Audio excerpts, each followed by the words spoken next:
Welcome back to GBGuns. We are out today with, would you guess, a Gram Power, Gram's favorite. This is the K22 X Trim. We have 10 rounds, kind of cold shots. I was letting my son play around with it a little bit ago. Reduced birthday bump. It's a Gram Power. Reduced sized steel out there at about 25 yards. So y'all can see, that's what we're aiming for.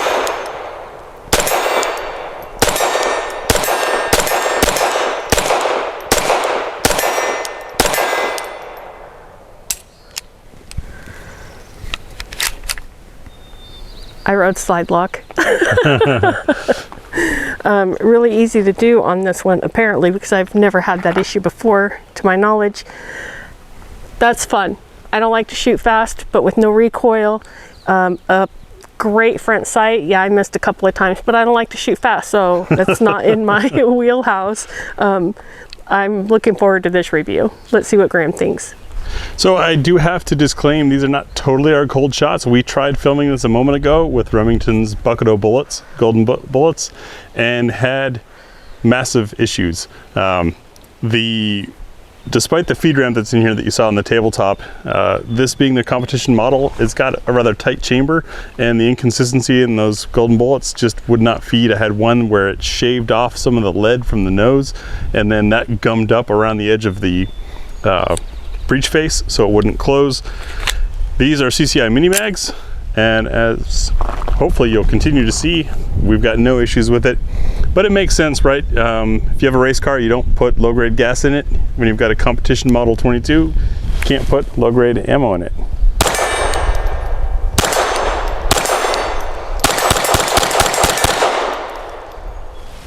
That's too easy to shoot quickly.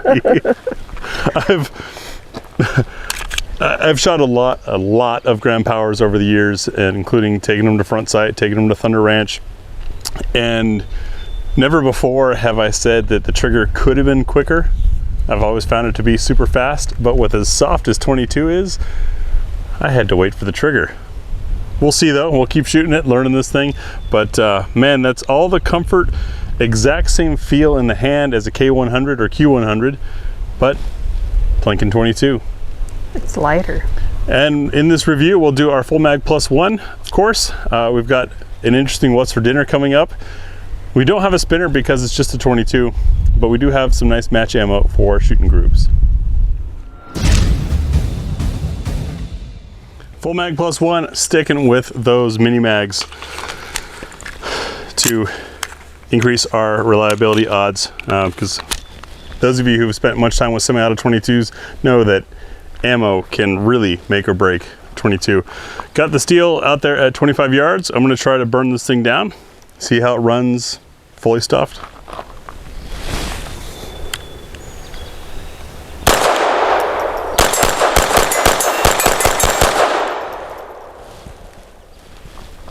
No issues. I didn't hit as much as I wanted to, but that's because I was trying to go fast and it was fun. Yeah, I think extra capacity in the magazine would be super fun. Yeah, I do wish it was more than 10 rounds. That's all we're getting out of a full-size magazine length. I don't know why that is, why it's not bigger. Other guns have bigger mags now, but this is not a new product from Gram Power, just one that doesn't get talked about much. So when it came out, 10-round mags were the norm in 22. I think it's just to simplay things for legality, to be able to sell it in all states, etc., etc. Let's see what it is. Even with 22, there's quite a variety. We're starting off lightest with the eloquently labeled Chewdums Swamp People version at 36 grain. Then we've got Remington Yellow Jackets with no known weight. Remington Vipers, no listed weight. Federal's American Eagle is a 38 grain. The CCI Mini Mags, which are 40 grain. Aguila's Super Extra 40 grain. From SK Ammo, some long range, rifle rated, doesn't say the weight. The 40 Interceptors from Aguila, the 40 Super Extras from Aguila, and the 60 grain Super Subsonics from Aguila. Our first load and lightest as far as we know, because some of these boxes didn't even bother to label their projectile weight, is the Chudums for the CCI mini mags. 36 grain. Any of you out there actually swamp people, because that's what it says this is for, please let me know if I said that correctly.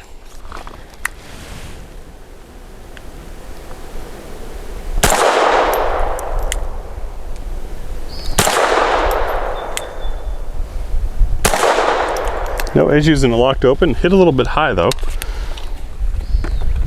Number 2 is the Remington Yellow Jacket HP. I can confirm it's a hollow point. I have no idea what the projectile weight is. Note to any Remington execs, might be nice to put that on the ammo boxes.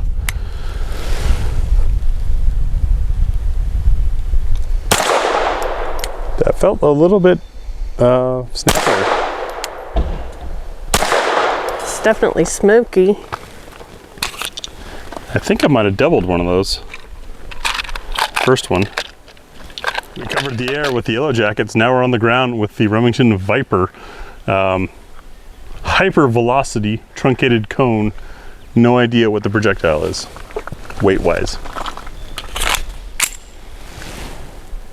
Let's get hyper.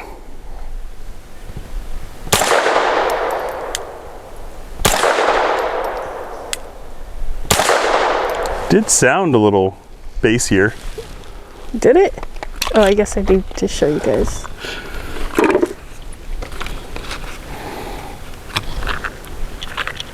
I thought it sounded sharper. Now the Federal American Eagle high velocity 38 grain copper plated hollow point. How come I'm not getting birthday bumps?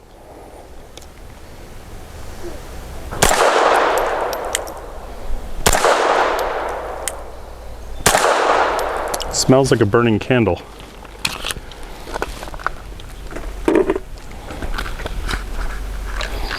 Next, CCI Mini Mag. These are 40 grains, claiming 1235 feet per second. The Mini Mags we used in the intro were the segmented copper hollow point. These are the standard full metal jacket. Yes.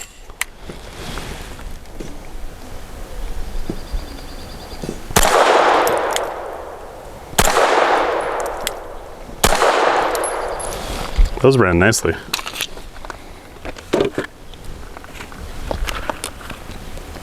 Our next course in What's for Dinner is the super extra high velocity copper plated Aguila in 40 grains.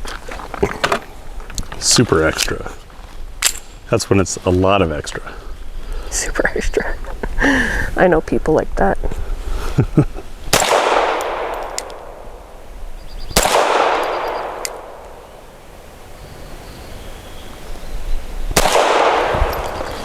Yes, I took a little bit of extra time there, just trying to familiarize myself a little bit better with the sights where accuracy is concerned. At least you didn't take super extra time. No. Those smell a little sweet. That's just me. Oh. And for circle number 7, we have these very handsome SK. They don't give us a grain weight, but they're handsome. Just says semi-auto, and the bullets have like a wax coating on them, protecting the lead and smooth. Keeping the lead off your fingers as well, which is nice.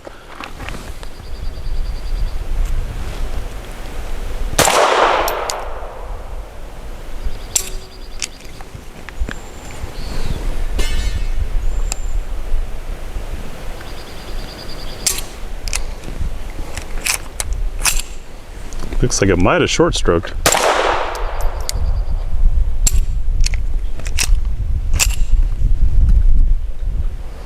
Now, if the target will hold still, that'd be great.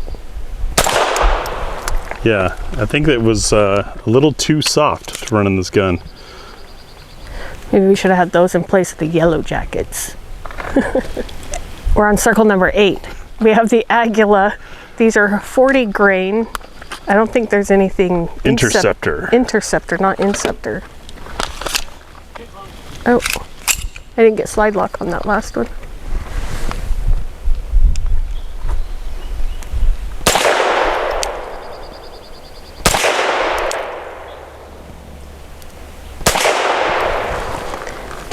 Because these triggers, I know, oh, that smelled interesting. Yeah. are so sharp that I do take a little bit of extra time anytime I'm shooting a gram power, because if not, I'm going to throw them worse than I did. And our next round, also from Aguila, this is also a 40 grain. This is super extra, but only a standard velocity. Oh, so it's like less super extra? I don't know. Circle number 9. Who names this stuff?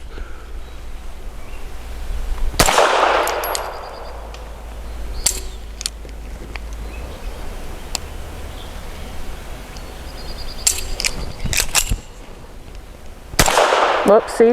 There it went. I threw the first one. The second one was that trigger sneaking up on me. And then I decided to repeat it, I guess. So far, it's looking like high velocity is where the ammo you need to run for this, which is kind of the norm with most 22s. In the tabletop, we compared the weight of this slide with the regular K22 slide. This slide is a little bit heavier. The regular K22 runs pretty much any ammo you want, but by adding that extra weight on this, it looks like it's maybe a little more ammo sensitive. And if you're interested, circle number 10 is the Aguila SSS Super Subsonic. Yeah. Or Super Subsonic. Yes, the way they label these things is odd, but we don't have a weight on it. I think it's 60 grain. It is 60 grain, I found it. Super heavy. But it's not, it's very, yeah. Yeah, can you hold it up? I'll zoom in case you guys missed it in the tabletop. This thing, it's like a 22 short casing with a really long hunk of lead. Birthday bump. Of course, Tia Circle gets it 10. again.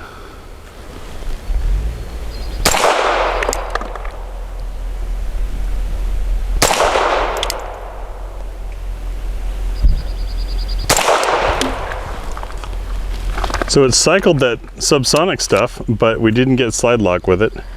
That's probably me. That the slide release is so prominent, and given that it's texturized, I find that I'm drawn to want to put my thumb there, even though this is, Graham told me, was designed to act more as a thumb safety. Thumb rest. Yeah. Thumb rest, but this is where I'm putting my thumb. It just, that's where it goes. So that's why no slide lock. And no spinner is going to move with this. No spinner we have with us is going to move with 22. So we'll jump right into accuracy next. We've got some rifle match ammo from SK. It's the premium fancy stuff that guys that compete with 22s use. So interesting to see how that goes. 5 shots from 7 yards with the SK rifle match. As we mentioned, there's no labeling of the projectile weight, but it is beautifully made stuff and has that kind of oiled grease coating on it, which should make for smooth running at the left circle square.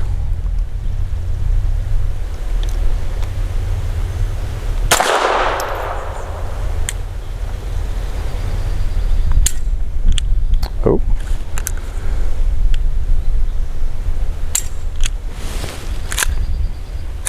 It had ejected the round but not picked up the next.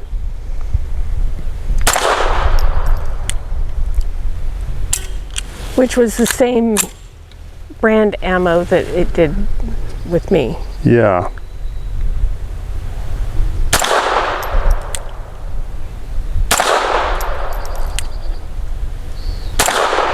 Very nice. So for my 5 shots at about 7 yards, my words are not coming at me right now. I too will be using the same ammo. I'll be aiming at the right circle square.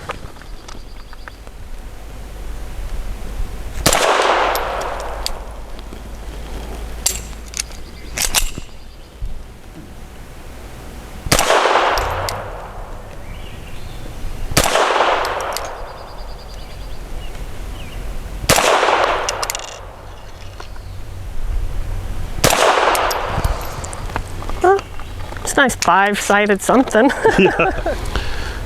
I love Gram Powers for the ambi controls, spectacular triggers, and their target sight setup that's on the X trim levels are spectacular. The fiber optic is bright enough to grab your eye but not blind you, because it's small enough that you can still aim at a target, and that remains true on here. But as I began to talk about earlier, I think the extra 1.8 ounces or so that are on this slide versus the regular K22 is what cost us the reliability on there. I think that's exactly per plan, if you think about it. So the regular K22 is your plinker model, and so it's more reliable with the cheap, readily available bulk ammo stuff for plinking. This is a competition style trainer that handles and feels just like the other X trims or X caliber guns, and gives you a full slide for being able to grab and rack up top, whereas the other one doesn't. So if you're a higher level shooter competing and you want to be able to train with and run almost the same gun but in 22, this is the option. If you just want plinking, then the regular K22 is probably going to be a more reliable choice for you.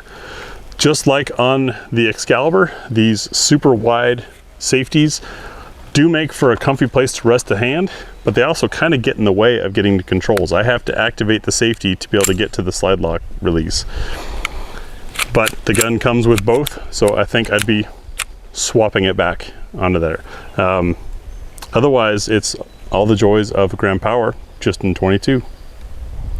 This is really fun to shoot, knowing how snappy those, not snappy, how, well, what is the word, anxious that Gram Power triggers are. I take my time because I like to shoot accurate, and I'm not sure why I didn't, but I enjoy this gun. It's comfortable. It's got, you know, a perfect grip for me, even though we did not switch out any of the back straps and try those. I don't know what else to say about it. I don't have a use for something like this, but it's a joy to have, and it's a great trainer to get someone used to shooting a gun and where to place their hands and things like that in a full-size model. So I love it for that. The sights are perfect, make it easy to acquire your targets and whatnot. So props to Gram Power and to Gram for introducing us all to them. And the thought I had just now, one thing that's nice about this with the hammer and it having that double action backup is with 22, it's not uncommon to get a click and no bang, especially the stuff that you've stored in the garage and only bring out a couple times a year. This gives you a chance to second strike if you want to, either by just manually pulling the hammer back again or running that double action pull. And while I understand the concept, especially in a competition version of the larger controls, for me, they are just cumbersome and kind of get in the way. A well-trained shooter is not going to need controls that large, in my opinion. But I don't shoot competition, and maybe I could, you know, they could impart some knowledge to me as to why those are beneficial. But overall, great gun. Thanks for watching.